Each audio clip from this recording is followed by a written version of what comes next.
Miss Kalavati નવલકથાનું વિમોચન કરવામાં આવ્યું।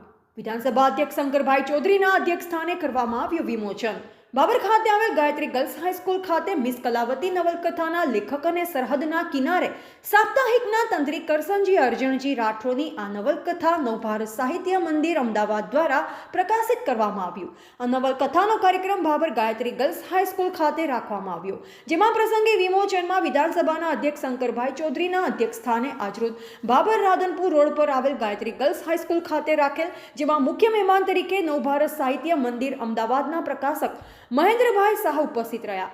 સાહિત્ય કલા અને શિક્ષણને પ્રોત્સાહિત કરવામાં આવ્યો, તેમજ રાધનપુર ધારાસભ્ય લવિંગજી ઠાકોર તથા ગુજરાત પ્રદેશ મંત્રી નૌકાબેન પ્રજાપતિ, ભાભર શહેર પ્રમુખ અમૃતભાઈ માળી, ભાજપ વિધાનસભાના ઉમેદવાર તથા બનાસ બેંકના vice chairman Piraji Thakor, director Banas ડેરીના પ્રમુખ, ચેરમેન પ્રદેશ, જિલ્લા અને તાલુકાના હોદ્દેદારો, જિલ્લા અને તાલુકાના પંચાયત સભ્યો સહિત ઉપસ્થિત રહ્યા હતા। આજે ગાયત્રી ગર્લ્સ હાઈસ્કૂલ બાબર ખાતે મારી નવી લખેલી નવલકથા મિસ કલાવતીનું વિમોચન કરવામાં આવ્યું છે। એમાં એના સમારંભમાં અધ્યક્ષ તરીકે ગુજરાત વિધાનસભાના અધ્યક્ષ શંકરભાઈ ચૌધરી સાહેબ હાજર રહ્યા અને મુખ્ય મહેમાન તરીકે નવભારત સાહિત્ય મંદિરના પ્રકાશક શ્રી મહેન્દ્રભાઈ શાહ પણ ઉપસ્થિત રહ્યા, સાથે અન્ય ધારાસભ્યો અને જુદા જુદા સમાજના બધા જ આગેવાનો ઉપસ્થિત રહી અને આ સાહિત્ય અને કલાના કામને પ્રોત્સાહન પૂરું પાડ્યું છે। આમ તો મારી અગાઉ 2 નવલકથાઓ લખેલી છે, લોહીનો ડાઘ અને સાટા પાટા। એ નવલકથાઓ મેં 30 વર્ષ અગાઉ લખેલી હતી અને એ નવલકથાઓ સામાજિક વિષય ઉપર હતી। છેલ્લા 30 વર્ષ મને હવે એવું લાગે છે કે આ રાજકારણના આટા પાટામાં આપણે ખરેખર પસાર થઈ ગયા, ખબર પણ ન પડી, પણ 30 વર્ષ પછી ફરી જે મારો અંદર પડેલી લેખક શક્તિ હતી એને ઉજાગર કરીને 30 વર્ષ પછી મેં આ નવી નવલકથા લખી છે મિસ કલાવતી। એની અંદર બધા વિષયો આવરી લીધા છે।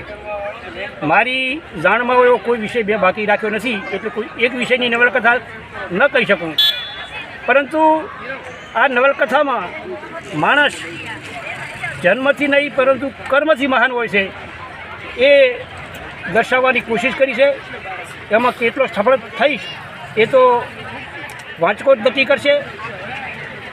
અત્યારના લોકો, કેટલાક લોકો એવું કહે છે કે હવે લોકો પુસ્તક નથી વાંચતા, પરંતુ હું આપણે જણાવું કે કોઈ પણ તમે ટીવી જુઓ, સિરિયલ જુઓ, ફિલ્મ જુઓ, પણ એ લેખકો લખે છે ત્યારે બને છે, એટલે લેખન વગર ચાલ્યું નથી અને ચાલવાનું પણ નથી।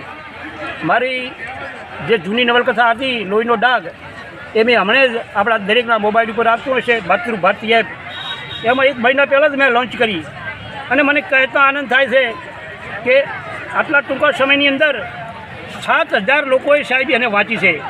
આ દર્શાવે છે કે લોકોનો જે વાંચે છે એનો સાહિત્ય પ્રેમ ઓછો થયો નથી। સાહિત્ય પહેલાં પણ હતું, અત્યારે પણ છે અને ભવિષ્યમાં પણ રહેશે। એટલે આ તબક્કે જે કંઈ પત્રકાર મિત્રો આવ્યા, જે કંઈ અમારા બીજા સમર્થકો આવ્યા, એ સૌનો ખૂબ ખૂબ આભાર માની મારી વાત પૂરી કરું છું। જય ભારત, જય હિન્દ। આ પુસ્તક વિમોચન કરવા અંગે આપને કેવો આનંદ છે? આ પુસ્તક વિમોચન કરતાં મને એટલો બધો આનંદ થયો છે કે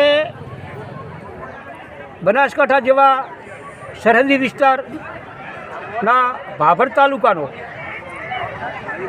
8 ધોરણ ભણેલો ઠાકોર સમાજના છોકરાનું લખેલી નવલકથા નવભારત સાહિત્ય મંદિર દ્વારા પ્રકાશિત કરવામાં આવી છે। એટલે હવે આ નવલકથા અમદાવાદ, મુંબઈ અને વિદેશમાં વસતા ગુજરાતીઓ પણ આને વાંચશે, એટલે આનાથી મારા માટે કોઈ મોટા આનંદની વાત હોઈ શકે નહીં।